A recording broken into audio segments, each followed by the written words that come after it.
नमस्ते friends, income tax related और एक वीडियो में आप सभी का स्वागत है।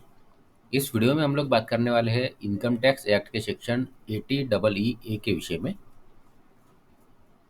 इस सेक्शन 80 डबल ई ए के अंतर्गत टैक्स पेयर्स द्वारा होम लोन के ऊपर जो इंटरेस्ट का पेमेंट किया जाता है उसका एडिशनल डिडक्शन इस सेक्शन के अंतर्गत वो क्लेम कर सकते हैं। तो आप सभी जानते ही होंगे कि टैक्स पेयर्स द्वारा सेल्फ ऑक्युपाइड हाउस प्रॉपर्टी के लिए जो होम लोन लिया जाता है उस होम लोन के ऊपर जो इंटरेस्ट का पेमेंट किया जाता है उसका deduction tax payer income from house property के हेड के अंतर्गत क्लेम कर सकते हैं। इनकम फ्रॉम हाउस प्रॉपर्टी के हेड के अंतर्गत सेक्शन 24 के अंतर्गत 2 लाख रुपए तक के इंटरेस्ट का deduction income from house property से टैक्स पेयर क्लेम कर सकते हैं। और यहाँ जो सेक्शन 80 डबल ई ए की हम बात कर रहे हैं, इस सेक्शन 80 डबल ई ए के अंतर्गत tax payers additional deduction claim कर सकते हैं। और इस सेक्शन के अंतर्गत मैक्सिमम 1,50,000 रुपये का एडिशनल डिडक्शन होम लोन के ऊपर जो इंटरेस्ट का पेमेंट किया जाता है उसके लिए क्लेम किया जा सकता है। इसका मतलब इनकम फ्रॉम हाउस प्रॉपर्टी के हेड के अंतर्गत सेक्शन 24 बी में जो हम 2 लाख रुपए का होम लोन के इंटरेस्ट का डिडक्शन क्लेम करते हैं उसके अलावा सेक्शन 80 डबल ई ए के अंतर्गत एडिशनल 1,50,000 रुपये का डिडक्शन क्लेम किया जा सकता है। लेकिन इस सेक्शन के अंतर्गत डिडक्शन क्लेम करने के लिए कुछ कंडीशंस होती है। उन कंडीशंस को यदि टैक्स पेयर पूरा करता है तो इस सेक्शन के अंतर्गत वो एडिशनल 1,50,000 रुपये का डिडक्शन क्लेम कर सकता है। अब उन कंडीशंस के बारे में एक एक करके हम समझते हैं।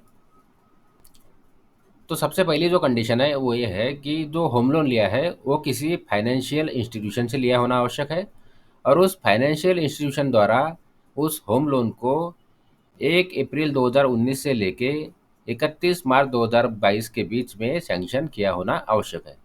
इस पीरियड के दौरान यदि होम लोन सैंक्शन किया जाता है तो इस सेक्शन के अंतर्गत डिडक्शन मिल सकता है। और दूसरी कंडीशन, जिस रेसिडेंशियल हाउस प्रॉपर्टी के लिए होम लोन सैंक्शन हुआ है उस रेसिडेंशियल हाउस प्रॉपर्टी की स्टैम्प ड्यूटी वैल्यू 45 लाख रुपए से ज़्यादा नहीं होनी चाहिए। यदि 45 लाख रुपए से ज़्यादा स्टैम्प ड्यूटी वैल्यू होगी तो डिडक्शन नहीं मिलेगा। और तीसरी कंडीशन, जिस तारीख को होम लोन सैंक्शन हुआ है उस तारीख को टैक्स पेयर के नाम पर कोई भी रेसिडेंशियल प्रॉपर्टी नहीं होनी चाहिए। और सबसे आखिर में इस सेक्शन 80 डबल ई ए के अंतर्गत डिडक्शन क्लेम करने के बाद tax payer section 80 double E के अंतर्गत डिडक्शन क्लेम नहीं कर पाएगा। तो यहाँ जो चारों कंडीशन बताई गई है ये चारों कंडीशन यदि टैक्स पेयर पूरी करता है तो इस सेक्शन के अंतर्गत एडिशनल 1,50,000 रुपये का डिडक्शन वो क्लेम कर सकता है। तो अब इसे हम एक उदाहरण के माध्यम से समझते हैं। यदि किसी टैक्स पेयर द्वारा इस सेक्शन 80 डबल ई ए के अंतर्गत जो कंडीशंस बताई गई है उन कंडीशंस को पूरा किया जाता है तो उसे डिडक्शन मिलेगा। तो यदि एग्जाम्पल के लिए हम यहाँ समझते हैं कि यदि किसी टैक्स पेयर ने पूरी कंडीशंस कर ली है और उसने पूरे फाइनेंशियल ईयर के दौरान जो होम लोन के ऊपर इंटरेस्ट का पेमेंट किया है वो किया है 3,15,000 रुपये, तो ऐसे में उसे डिडक्शन कैसे मिलेगा? तो उसे इनकम फ्रॉम हाउस प्रॉपर्टी के हेड के अंतर्गत सेक्शन 24 के अंतर्गत मैक्सिमम 2 लाख रुपए का डिडक्शन मिलेगा और बाकी का जो डिडक्शन बचेगा वो सेक्शन 80 डबल ई ए के अंतर्गत क्लेम कर सकता है। तो इस उदाहरण के हिसाब से टैक्स पेयर पूरा 3,15,000 रुपये का डिडक्शन क्लेम कर सकता है। तो यहाँ ये जो 1,15,000 रुपये हमने लिखे हैं वो इसलिए लिखे हैं क्योंकि उतना ही बैलेंस हमारे पास बचा है। यदि बैलेंस ज़्यादा होता है तो मैक्सिमम 1,50,000 रुपये तक का डिडक्शन सेक्शन 80 डबल ई ए के अंतर्गत क्लेम किया जा सकता है।